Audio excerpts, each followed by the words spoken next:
அம்மா, பசங்கள்லாம் லீவுக்கு வந்தாங்க இல்லையா, விடுமுறைக்கு. ஆமா. கீழடிக்கு போகலான்னு சொன்னோம். ஆ. ஆனால் போகாமலே விட்டுட்டான்ப்பா. ஆமா, நீங்க தான் வேற வேற வேலை இருக்குன்னு சொல்லிட்டு ஆமா, சொன்னாங்க. கல்வி சம்பந்தமா தான், வேற என்ன. கல்வி சம்பந்தமானாலும் பிள்ளைங்களை கூட்டு போகாம கண்டிப்பா கண்டிப்பா நம்ம பிள்ளைய விட்டோம். நீங்க இத சொல்லும்போது தான் எனக்கு இப்போ ஒண்ணு ஞாபகம் வருது. சொல்லுங்க.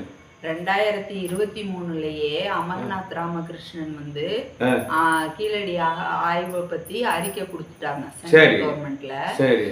இது வரைக்கும் அதை வெளியிடவும் இல்ல. கேட்டா வந்து அது இன்னும் மாற்றம் பண்ணணும், ஏன்னா அதை பத்தி இன்னும் நிறைய தகவல் வேணும் அப்படின்னு சொல்லி வெளியிடாம இருக்கிறாங்க.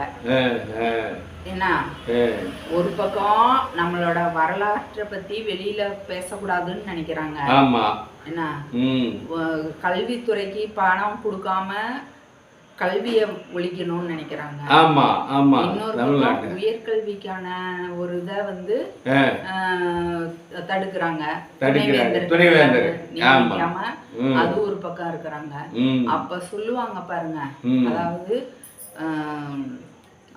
என்ன, சூத்திரர்களுக்கு கல்வியையும் சொத்துரிமையும் இருக்கக்கூடாது அப்படின்னு. இப்ப அந்த மாதிரி வார்த்தைகளை பயன்படுத்துறது வேறு வகையா எல்லா ஒரு இறுக்கத்தையும் கொண்டு வர்றாங்க. அதுல இருந்து வெளியில கொண்டு வர்றதுக்கு, தடை பண்றதுக்கு எல்லாமே செஞ்சிட்டு இருக்கிறாங்க. அதாவது படிச்சா நாவை கட் பண்ணு, கேட்டா காதுல ஈயத்த காய்ச்சி ஊத்து, இது மாதிரி எல்லாம் அதெல்லாம் எப்படி இருந்ததோ.